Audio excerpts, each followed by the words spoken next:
नमस्कार साथियों, मैं इस समय राष्ट्रीय लोक अदालत जो मुजफ्फरनगर में आज क्या पूरे यूपी में ही होती है और राष्ट्रीय स्तर पर इसका आयोजन होता है। ऐसे ही एक चालान के सिलसिले में मैं किसी कोर्ट से वापस आ रहा था तो मैंने देखा कि सीताराम शर्मा सुपरिटेंडेंट हैं मुजफ्फरनगर में, और उनके साथ एक लेखक और विचारणीय व्यक्ति खड़े हुए थे दोनों। सबसे बड़ी बात क्या है कि मुजफ्फरनगर जैसे शहर में जिस तरीके से जेल अधीक्षक साहब ने एक नए तरीके से जेल के नियमों को चलाया है, उस पर मैं थोड़ा सा बात करने के लिए इनसे इजाज़त ली है। सर, जब आप मुजफ्फरनगर में आए थे, आपने सोचा था कि इतने दिन रह करके इस तरीके से इतने अच्छे बदलाव आप कर पाएंगे? देखिए, हमारा काम ही है कि सकारात्मक रूप से सरकार की योजनाओं को लोगों तक पहुंचाना और समाज में एक सकारात्मक संदेश देना, जिससे लोगों के जीवन में जितनी भी कुछ खामियां हैं, कमियां हैं, उनमें उत्तरोत्तर वृद्धि हो सके। क्योंकि कारागार की संकल्पना सुधार गृह के रूप में है, तो यहाँ व्यक्ति जब अंदर आता है कारागार में, किसी भी परिस्थिति में आ जाता है, तो उसमें हम लोगों का कोशिश ये रहती है उन परिस्थितियों का निस्तारण हो सके और वो व्यक्ति अपने आप को विश्लेषण कर पाए कि उससे क्या गलती हुई है और उन गलतियों को दूर करके एक बेहतर नागरिक बन के समाज में हो जाए। सर, जब आप यहाँ आए थे तो एक मुजफ्फरनगर की जेल, इसमें मुझे कहने में कोई संकोच नहीं है कि ऐसा माना जाता था कि यहाँ जा करके तो कुछ भी अंदर ले जाया जा सकता है, तो कितनी दृढ़ इच्छा शक्ति आपने और किस तरीके से इसे संभव किया कि वहाँ जो गलत सलत चीज़ें जाती थी और अखबारों में आता रहता था और फिर चेकिंग होती थी, फिर वही शुरू हो जाता था, कैसे किया आपने? देखिए, जेल मैनुअल के अनुसार जेल चलाना ये हमारा प्राथमिकता है और मैनुअल के अनुसार जो भी निषिद्ध वस्तुएं हैं उनका पूरी तरह से सख्ती से अनुपालन किया गया। अपने सारे स्टाफ को सेंसिटाइज किया और जो कानून के दायरे में जितनी भी चीज़ें थी उनका सख्ती से अनुपालन सुनिश्चित किया।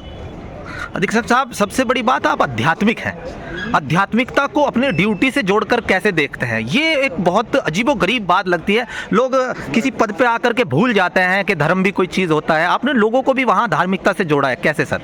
देखिए, आध्यात्मिकता एक ऐसी चीज़ है जो हर व्यक्ति आंतरिक रूप से आध्यात्मिक ही होता है।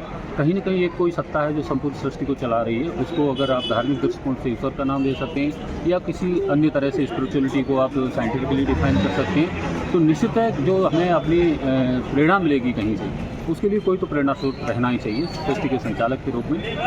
वो जब हम आध्यात्मिकता से जुड़ते हैं तो निश्चय ही एक अच्छे मार्ग पे चल पाते हैं और हम समस्त मानव जाति का और सृष्टि का कल्याण की भावना ही सोचते हैं और ये सकारात्मक ऊर्जा मिलती है। कई बार निगेटिव चीज़ें भी आई, लेकिन आप बिल्कुल ऐसे शांत बने रहते हैं जैसे महेंद्र सिंह धोनी कभी मैदान में, तो ये किस तरीके से संयोग बनता है सर? देखिए, जब आप अपने जीवन और कार्य क्षेत्र के बारे में स्पष्ट होंगे, स्पष्टता मजबूती प्रदान करती है। आपके लक्ष्य स्पष्ट होंगे, आपकी कार्यशैली स्पष्ट होगी, आप किसी प्रलोभन में नहीं होंगे, तो आप तटस्थ रहेंगे।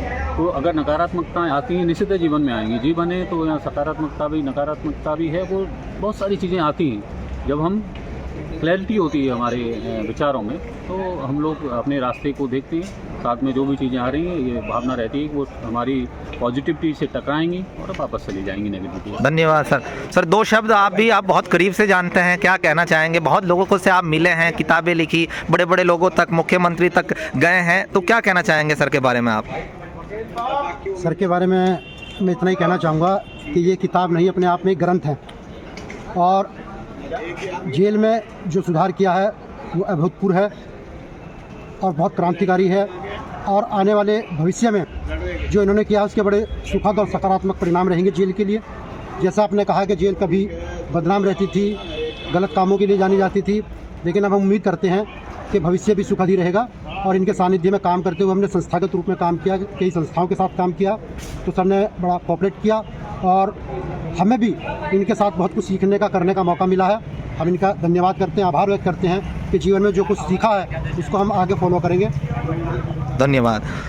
तो मैं बात कर रहा था, 4-5 मिनट मैंने इनकी ले ली है कीमती, और ये लोक अदालत है। मैं हर किसी से प्रभावित नहीं होता। जब मैं जेल अधीक्षक साहब से मिला था, साहब भी मैं हर किसी के आगे नहीं लगाता हूँ क्योंकि पद का सम्मान करता हूँ सिर्फ, तो इन्होंने मुझे बड़े शानदार तरीके से कुछ बातें समझाई थी, वही मुझे लगा कि आज बात करनी चाहिए, मैंने की। तो ये मुजफ्फरनगर का फिलहाल का नज़ारा है। धन्यवाद। परफेक्ट खबर, आपकी आवाज़ आप